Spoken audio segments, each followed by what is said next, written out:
2024 সাধাৰণ নিৰ্বাচনক লৈ ৰাজনৈতিক দলসমূহ যেনেদৰে তৎপৰ হৈছে তেনেদৰে ভোটাৰ ৰাইজৰ মাজতো গুণা কথা ইতিমধ্যে আৰম্ভ হৈছে। 2024 সাধাৰণ নিৰ্বাচনক লৈ ৰাইজৰ মতামত কি সেই বিষয়ে আমি মতামত ল'বলৈ উপস্থিত হৈছো কলিয়াবৰ বিধানসভা সমষ্টিৰ অন্তৰ্গত বেঙেনাআটি চাৰিআলিত।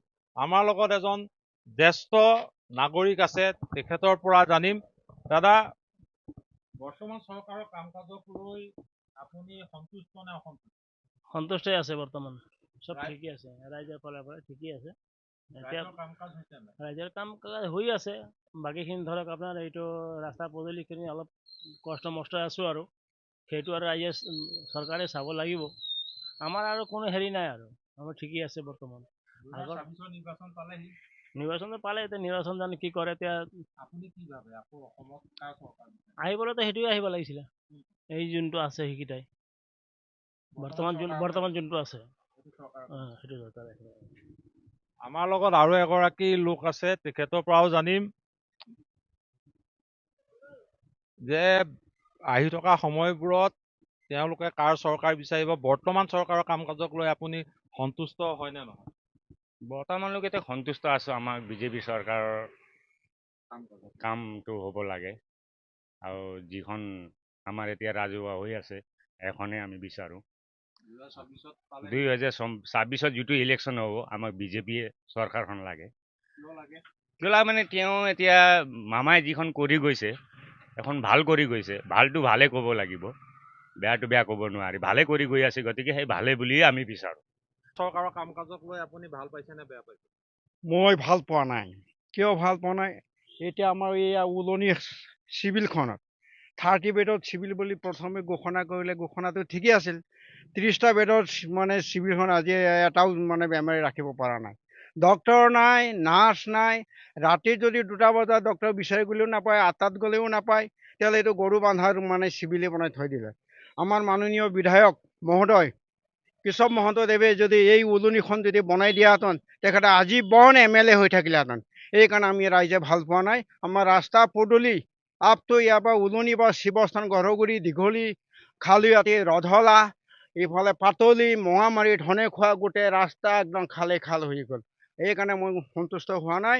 ৰাইজে কি কয় আপোনালোকে ৰাইজে ক'ব, এইটো উত্তৰটো ৰাইজে দিব। চৰকাৰৰ কাম কাজ ৰাইজৰ আশা আকাংক্ষা পূৰণ কৰিব পাৰিছে নাই? নাই, এতিয়া চৰকাৰৰ কাম কাজটো ঠিক হোৱা নাই। কিয়নো আমাৰ এই বৰঙাটিৰ পৰা ৰধলালৈকে ৰাস্তা বনাইছে, যিটো ৰাস্তাত এতিয়া মানুহ খোজকাঢ়ি যাব নোৱাৰে।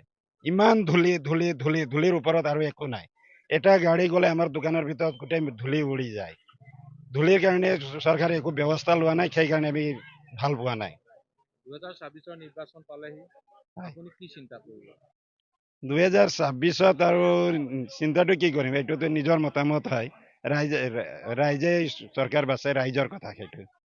আপুনি কাক প্ৰাধান্য দিব? প্ৰাধান্যটো এতিয়া হিমন্ত মামাকে দিব লাগিব। তেখেতে ৰাইজৰ কাম কৰিব। তেখেতে বৰ্তমান চৰকাৰৰ কাম কাজক লৈ আপুনি ভাল পাইছে নে বেয়া পাইছে? মই বৰ্তমান চৰকাৰৰ কাম কাজখিনি মই ভাল পাইছোঁ। দেশৰ উন্নতি হৈছে আৰু আপোনাৰ আমাৰ যিটো স্থানীয় আমি ভূমিপুত্ৰ, আমাৰ যিবিলাক দুখ কৃষ্টি চলি আছিলে সেইবিলাকৰ পৰা কিছু ৰক্ষা পাইছোঁ। গতিকে আমি ভাল পাইছোঁ। এই ৰাস্তা পদূলিবিলাকৰ কথা ধৰকচোন, একেলগেতো চব কৰিব নোৱাৰে, তাৰ মাজতে দুই এটা ক'ৰবাত থাকিবও পাৰে।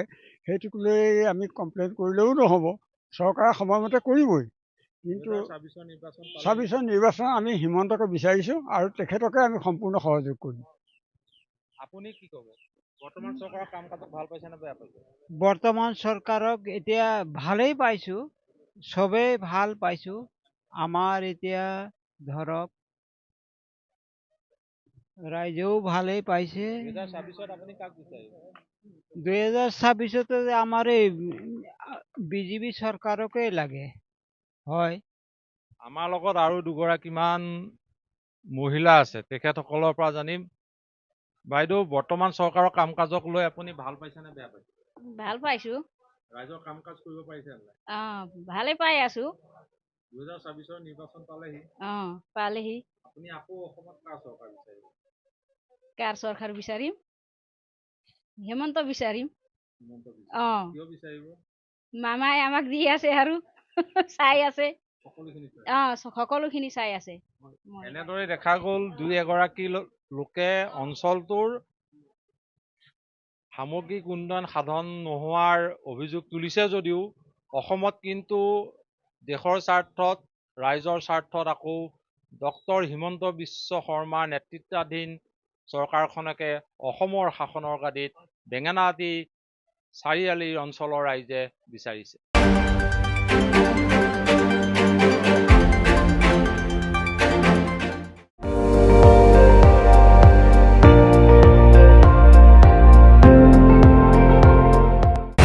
আপুনি চাই আছে ND24 সৰ্বশ্ৰেষ্ঠ নহয় সৰ্বোত্তমৰ দৌৰত।